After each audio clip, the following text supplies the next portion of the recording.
I am someone who's always thrived in front of an audience, always searching for a stage, trying to be the center of attention. And so hosting a podcast felt like the perfect avenue for me to scratch that itch. This is the first episode of the Early Podcast. We are going to focus on early employees. So many of the headlines out there, every media clip, every snippet you see, every book you read is about the founder. And look, founders are amazing, but I think what's lost in all of that, whatever you want to call it, is the fact that employees can make as much of a difference and an impact on a startup or a company as a founder can. And so look, we're just trying to do something different here. We're going to focus on employees who had an amazing journey and had an impact on a really innovative company and something that maybe changed the world. For me, that was Uber. I was employee 25 at Uber. It was a crazy, amazing journey. I was able to work with Travis Kalanick, one of the best founders of our time. And through that experience and then starting my own company, and that actually was a successful exit, I've grappled with, am I better as a founder or as an employee? And I think for the most part, I'm a better employee. I can be a pain in the ass, no doubt, and oftentimes am, but usually my employer is pretty happy with me. And so, look, Emil Michael, my boss, the man, the best people ever, he grabbed me at one point at Uber and said, "You're not Travis. Stop acting like it." And his point was, there's a key difference between the role of a founder and an employee. But employees still take major risks. They still innovate. They still push the envelope. They still make things happen. And so that's what we're going to do here. This is all about starting, getting going, taking risks, making it happen. The people that I'm going to interview, you may not know their names, but you will after these interviews, and you'll see you can be just like them. So thank you so much for listening in. I can't wait for this. I'm super optimistic.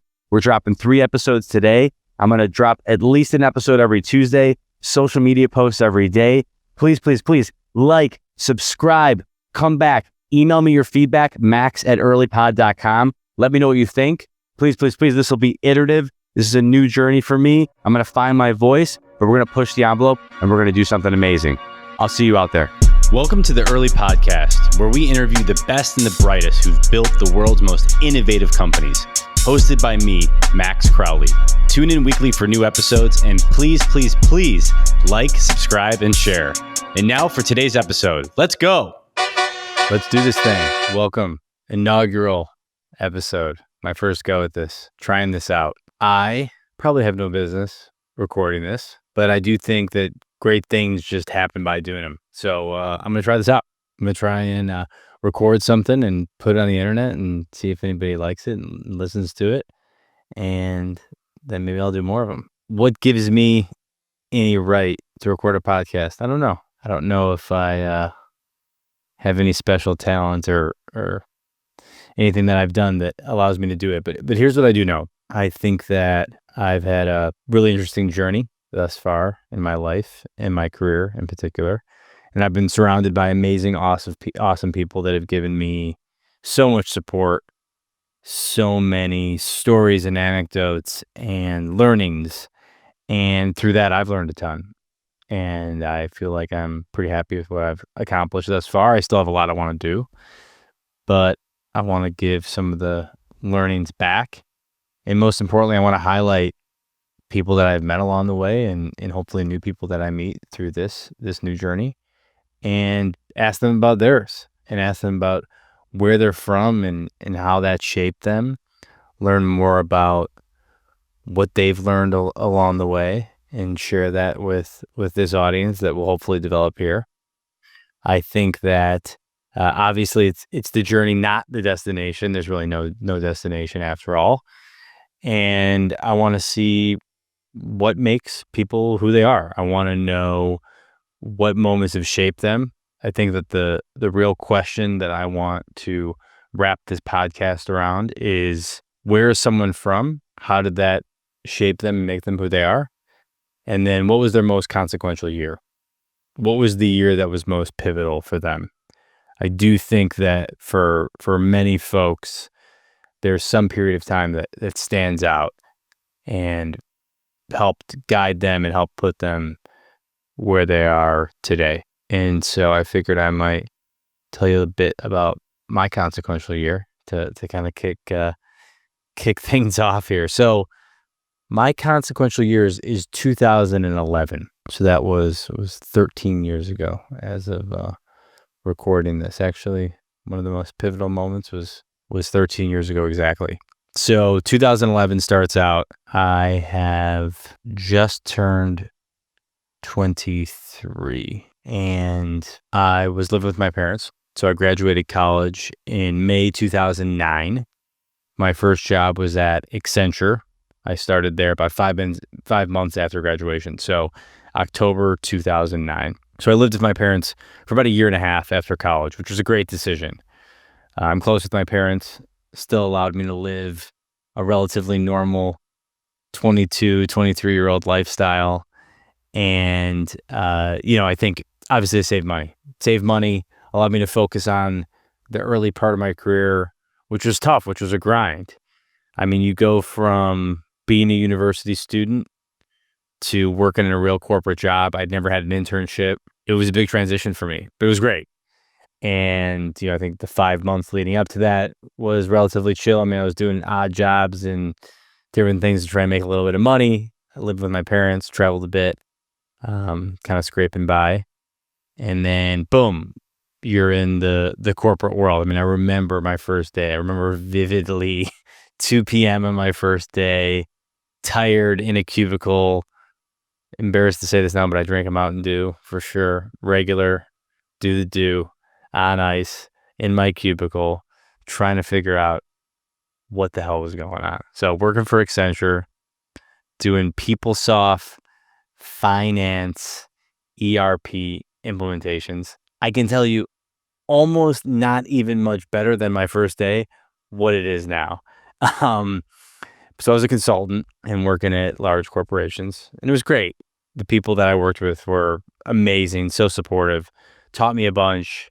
I did learn a lot, but I think most importantly, I just learned how to be an adult and show up every day somewhere and be responsible for something and learn and develop in some of those, kind of more corporate skills, which was big for me. I mean, I needed to be kind of inundated in that and learn what it was like to show up every day and be responsible and wear, Banana Republic, probably 2 baggy pants. And I do remember the first Banana Republic trip with my mom and getting the Banana Republic credit card and saving 30-40% and buying all those outfits and driving in my Acura TL out to the different jobs because I was working in the Chicagoland area. And so, fast forward a bit, so a year and a half of working. So let's jump to January 2011 in my most pivotal year, 2011. To start the year, still living at home, but just had secured my first apartment in the city of Chicago, which was great. So I grew up in Park Ridge, Illinois, which is very close to the city. And so, anybody from Chicago will say, oh, you're not really from Chicago. But anybody who knows where I grew up, I mean, I was right there. Like, you could throw a baseball and maybe if I was a better athlete, throw a baseball and hit Chicago, but could basically throw a baseball and hit Chicago from where I grew up. Grew up not even 2 blocks from the Blue Line L station and right there near O'Hare Airport. So right in the mix. But got the apartment in Chicago, which was the best. It was a 5-bedroom apartment. So one of my best friends in the world, Hank, shout out Hank, we secured it together and lived with 3 other awesome guys in the city. So year starts out 2011, move out of my parents' house, move into the city, kind of everything that comes with that, which was just the best. Open up a whole kind of new world, sort of overnight. On the job front, still grinding away, working at different jobs within Accenture. Still was awesome, but I was feeling unfulfilled. It didn't feel like the thing that I was going to do forever, and I wanted something more. Groupon was a big company at the time in Chicago, which probably doesn't sound like much in retrospect, but Groupon was a beast. I mean, they came out of nowhere, raised money, explosive growth. It was backed by Lightbank, which was sort of a venture capital firm. It sort of sprouted out of Groupon, but also involved with launching it. Brad Keywell, Eric Lefkowski, two huge entrepreneurs in Chicago. It was art. Almost got acquired by Google, or that was the rumors. It was a big deal at the time. Knew people that worked there, and I remember just thinking, this is cool. This is new. This is innovative. They were launching other companies out of Lightbank, and I got to get in the mix in something different. I met Mike and Dan from Aura Interactive at the time, now two great friends of mine. Hopefully we'll be on the podcast at some point. They had launched a company. Mike had started developing apps in college, and being around those guys a bit and just sort of seeing, wow, people basically my age were entrepreneurs and doing innovative things and doing their own thing. Dan had come from more of the corporate world and now was doing his own thing. And then you just start reading about stuff. So I was on TechCrunch in those days and watching YouTubes and just more on Twitter, and more starting to see, wow, it's so cool that people can kind of do their own thing and how driven they must be. And I was hungry. I was ready to go.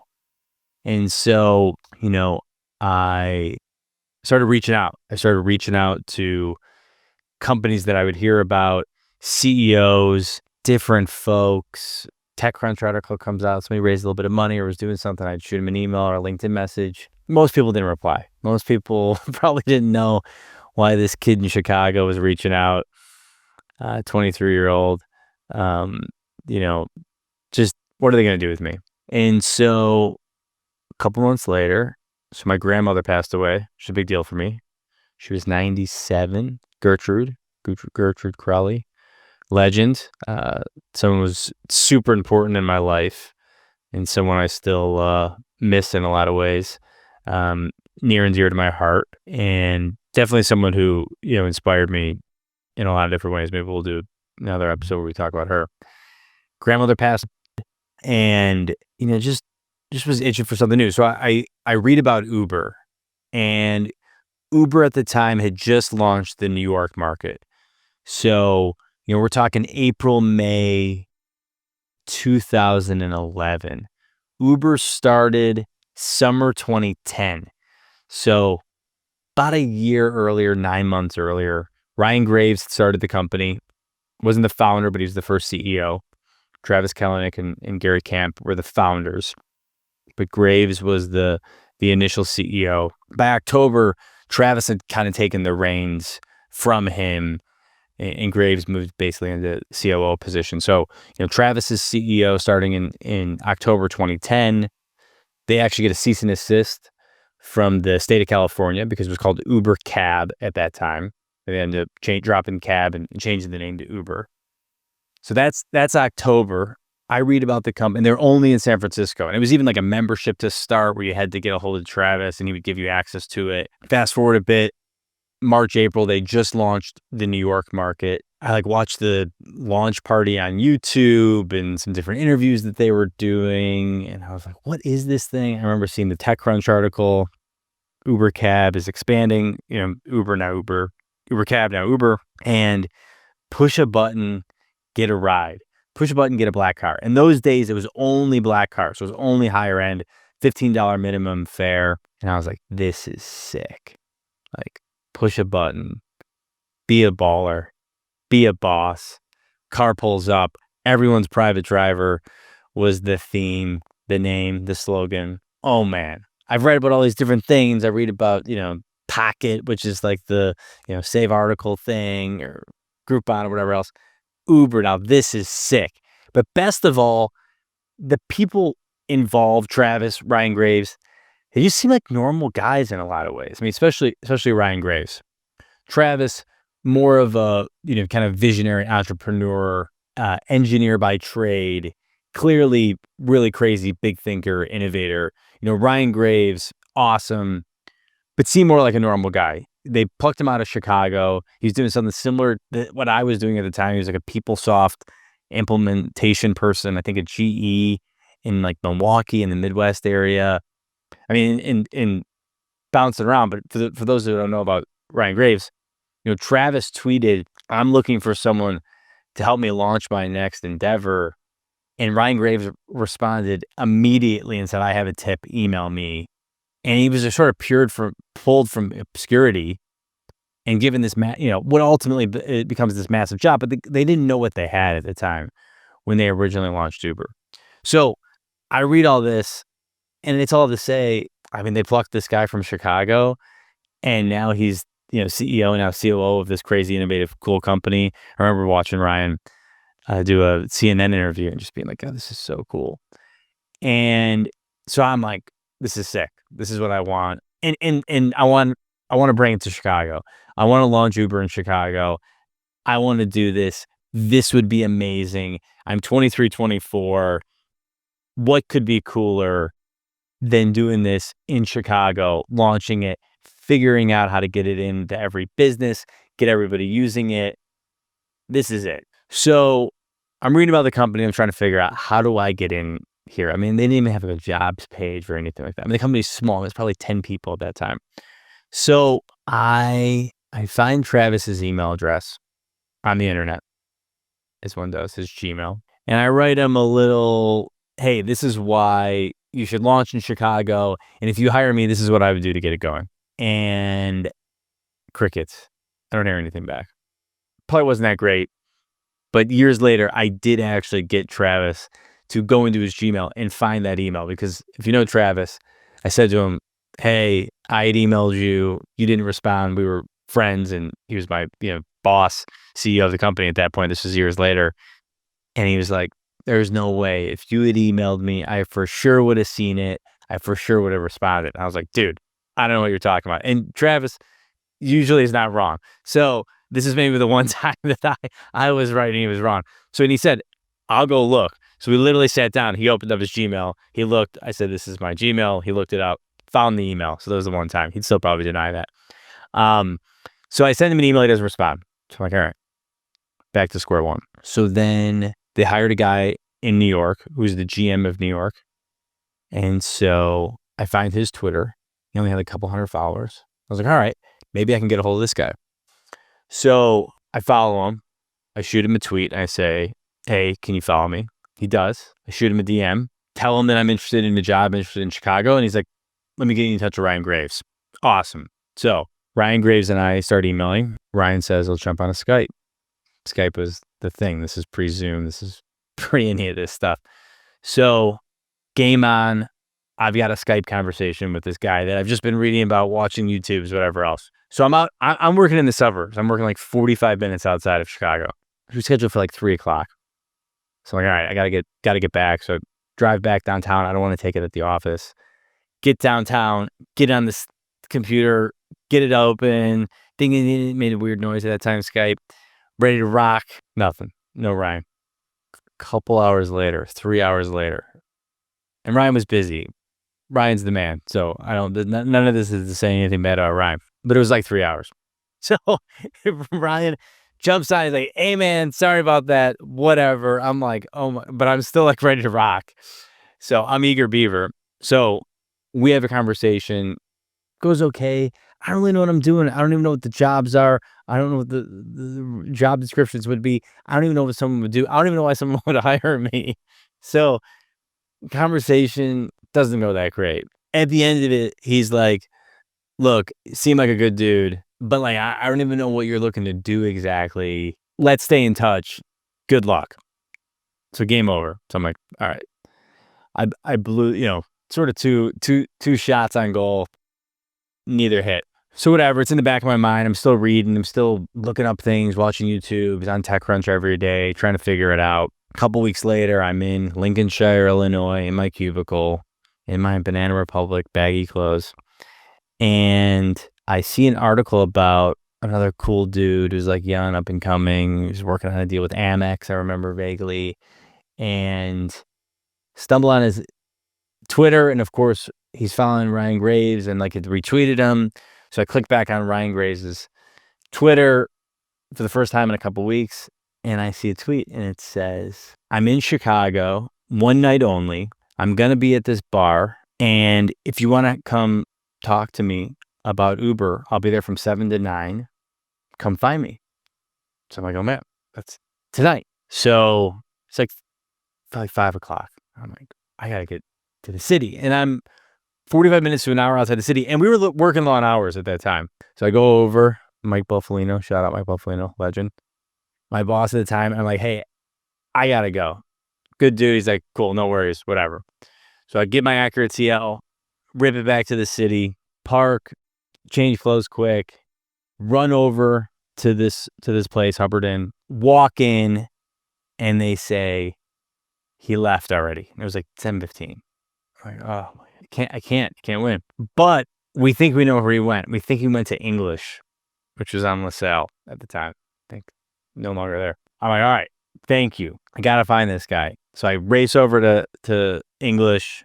He's there. So we meet for the first time in person. Whatever, we hit it off. He's the man. Conversation goes well. He's like, hey, look, I'm actually really glad that you came by.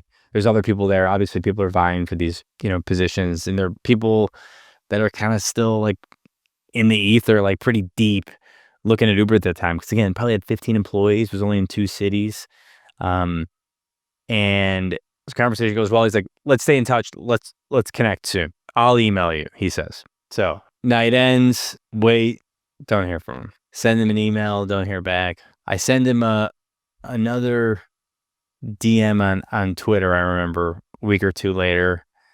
And he asked me to do a project. So he said, hey, can you put together all the interesting people in Chicago that you can think of, and kind of how you would get in touch with them, and how you would work with them to get the word out about Uber more. So I, write that up. Billy Deck, legend of Underground and Sunda fame. He was like number one. Right? I was like, he's the white whale. Like, we got to get him in a car tweeting about Uber. That's the way I do it. But I had, a bunch of different people on there. Cheeky Chicago, shout out.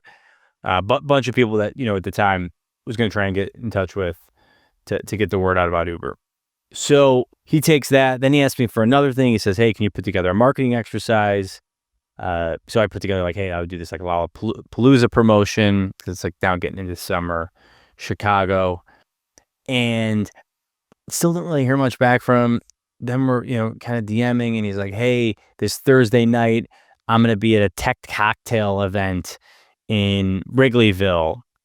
And of course, it's like the one night I have a team outing at Accenture, and we're going on like a boat party. I'm like, oh my God, I can't even like go to this thing and then jet out and get up to Wrigleyville. I'm like stuck on this boat. So I try and tell him that, but whatever. Luckily, next day, he does hit me back up, and he's like, I'm at this hotel for the next hour. If you can get here, I'll talk to you. And luckily, it was a Friday, and I was working from home.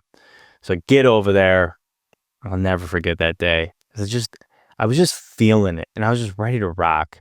And, I remember just feeling any of these moments, if this clicks, this is going to be a foundational moment for me. And maybe 13 years later, I'll be still talking about it.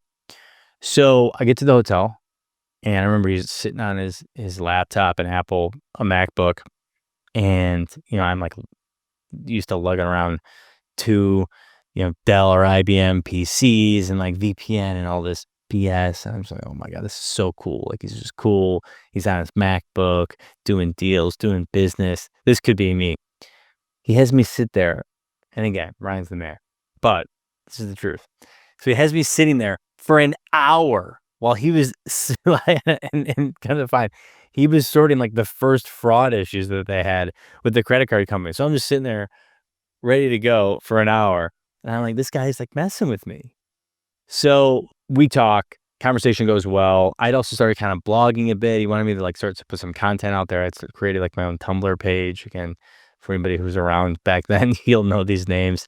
And so, but this is, pre-Instagram. Instagram had like just started to be a thing around that time. Twitter's a thing, but early.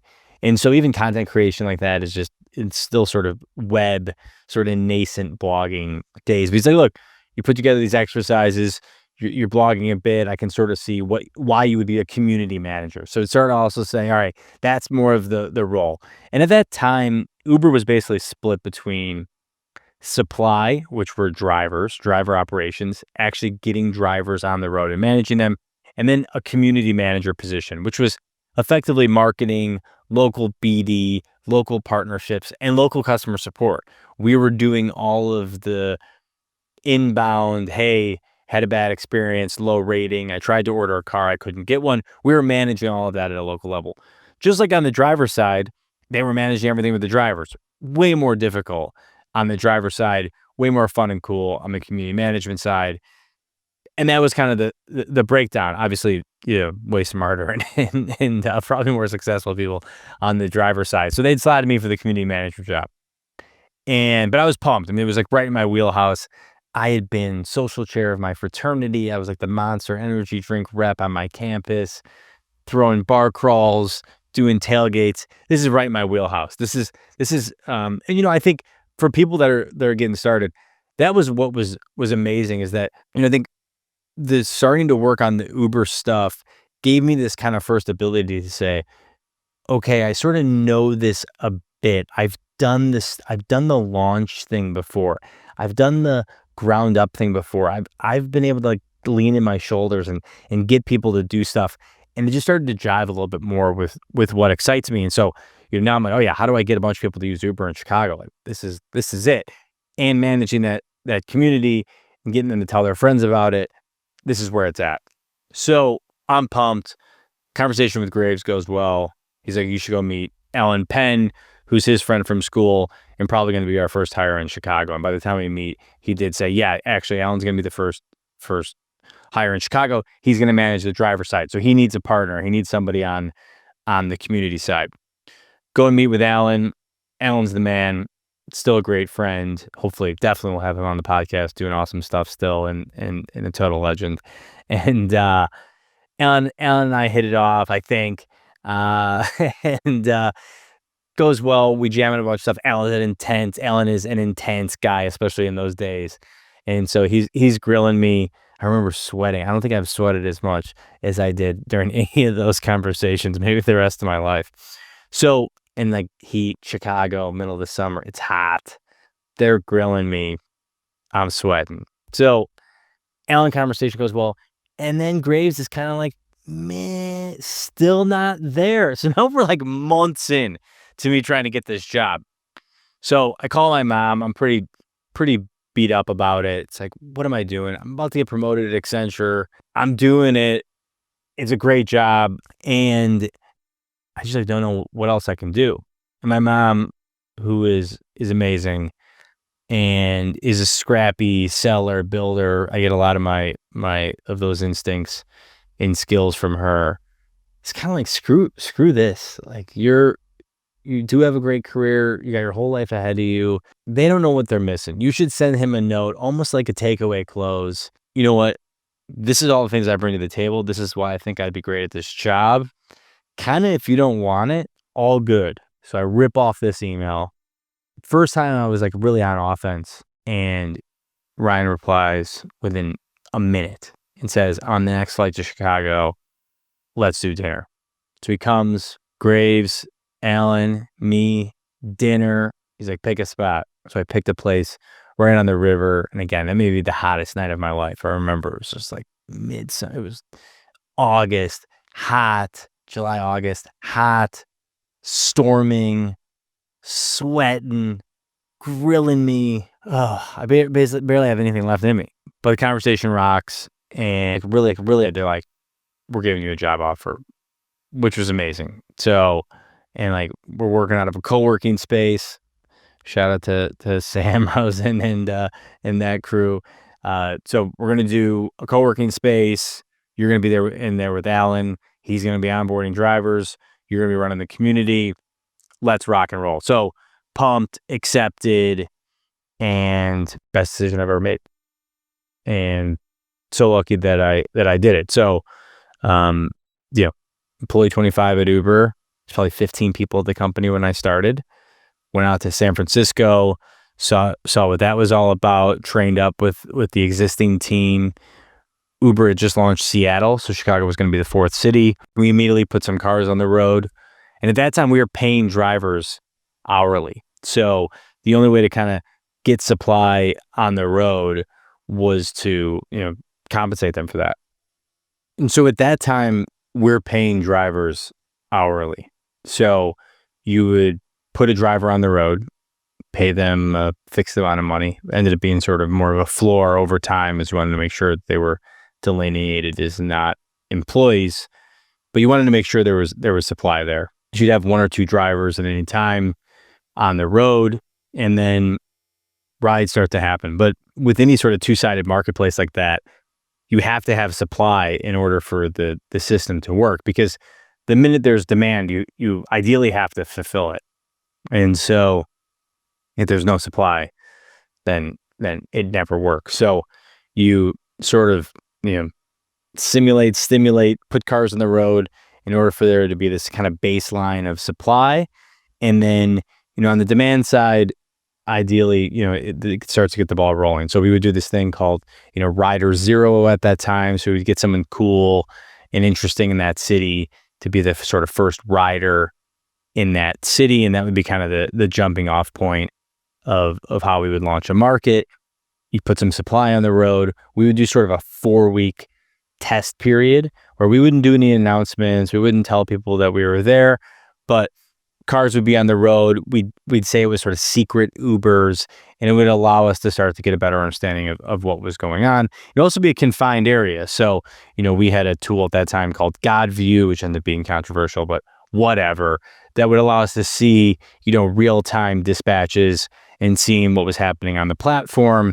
So you would see where the drivers were, and you would see if an eyeball was there, meant, someone was looking in their app. If they started a request, they would see a little person, and then it would connect with supply, and you would see that driver go. And so, we were in there actively managing these systems and just seeing what was going on and what was good and bad and all the issues and different things that would happen. And so that was the early days. So put a couple cars on the road, make sure they're there. We emailed people, so we have about 500 email addresses of people that had opened the app in that area. So we let them know. They start riding. The referral program was big at that time. So, give 10, get 10, give 20, get 20 would be, referral where you invite somebody, you give them some money, you earn money if they start riding. That was big for us at the time. That was kind of before that became, a thing. So that was big for Uber. And then we would watch. So if someone opened the app and didn't connect with a car, or if they opened up the app and they just didn't see any cars, which was a 0 versus an unfulfilled request. If I requested and get a car, we were querying the database, and every day we would fire off in MailChimp, hey, here's $5. Sorry that you couldn't get a ride.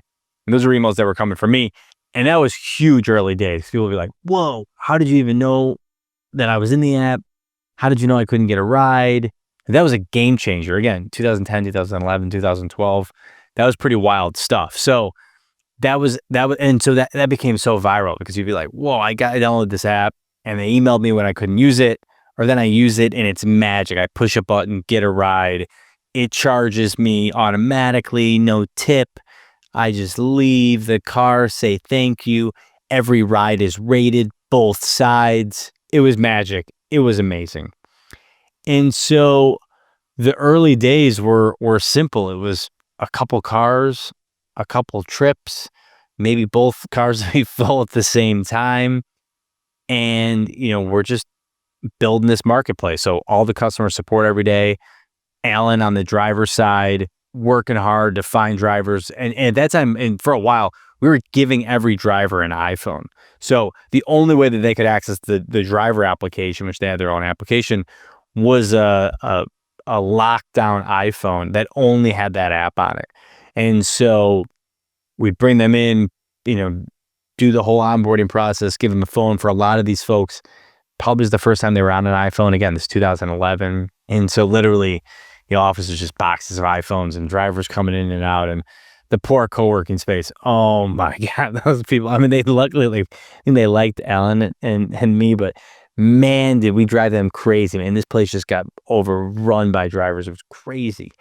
And so, but it was great. We did a bunch of local business development deals. We got ingrained with the community. 1871 was in the process of launching. met a ton of people. Cheeky Chicago, shout out, gave them a promo code. They went crazy, got a bunch of people to sign up. They earned tons of free rides. Did end up landing the white whale. Billy Deck rode and tweeted about it. I remember he had a BlackBerry at that time, which was a pain in the ass to manage through, but eventually got an iPhone. And, just so many amazing things. And I think what was so cool was just all the support from friends and family as that got going. Working hard too. I mean, we were grinding. And I mean, there wasn't a day that I wasn't answering support tickets for a while. But way harder on the driver's side. I mean, those guys dealt with so much stuff. So major shout out to them. But it was the best, and it was the coolest thing ever, and it was the coolest job ever. Spending time with Travis Kalanick, early days was just insane. Just such a different kind of person than I had ever been exposed to. Such a visionary, so multiple steps ahead, and just tried to soak up everything from him. I mean, knowing that I was never, and maybe at that time I thought I could be, the next Travis Kalanick. Came to find that was an impossibility, but still an insane amount of learnings. And just to be around those guys, we threw a launch party with super influential people in Chicago. So just the networks and the connections, and it was just the best. And it was working, real product market fit. Numbers are growing. People are using it. They're telling their friends. The business continues to grow and evolve. We eventually added a third person, Kenny Sai, the man who was our third person. Alan got elevated into GM, so it was me still on the community side, Kenny then on drivers, Alan running the market, which was great. And it was just the best.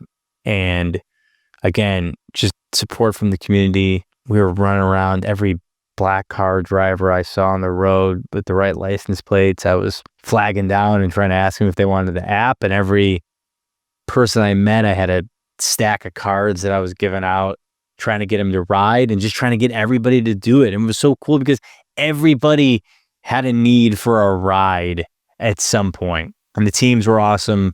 In 2011, we ended up having people in Seattle, San Francisco, New York, Boston, DC, Paris. So in that way, you start to meet really cool people doing the same thing in these different markets. You share learnings.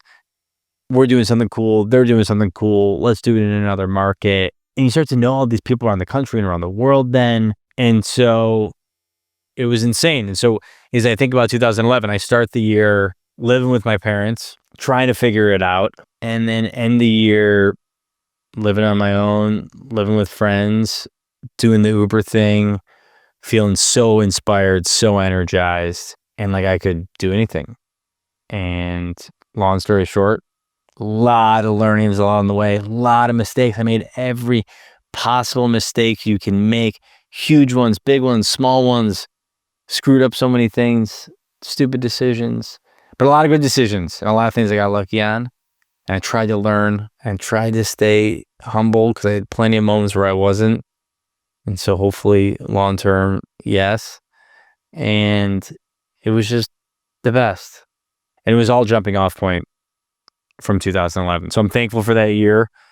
I'm thankful for the hard work and the effort and the people. And that's that. And so, look, as we continue on this journey with this podcast, and I hope you listen in, I hope I get better at doing this and sounding more crisp and more clear with my thoughts and everything else. I promise you, I'll try hard to do that. But look, we're going to do that with other folks too. We're going to have conversations, hopefully get really cool people on, maybe people that you wouldn't know otherwise, and just kind of talk to them and talk to them about what makes them who they are, their most consequential, interesting year, and hopefully share some learnings on both sides and share some learnings with you and go from there. And then, look, lastly, I think, based on everything you just heard here today, Chicago is super important to me and always will be. And maybe a place I'll return to at some point. I left Chicago in 2014 and I haven't really lived there again, but there a lot. So been gone for, almost 10 years. I think one of the things that I do want to explore here with the podcast is also just digging into Chicago a bit and kind of going back and maybe looking into the history more and the government there and the politics and just the ways that Chicago works. And so, interesting people, some aspects on Chicago and whatever else comes along. So I hope you'll listen in. If you've got any feedback, let me know. I'm easy to get a hold of, and we'll go from there. So more to come. Thank you. Inaugural episode. Let's boogie.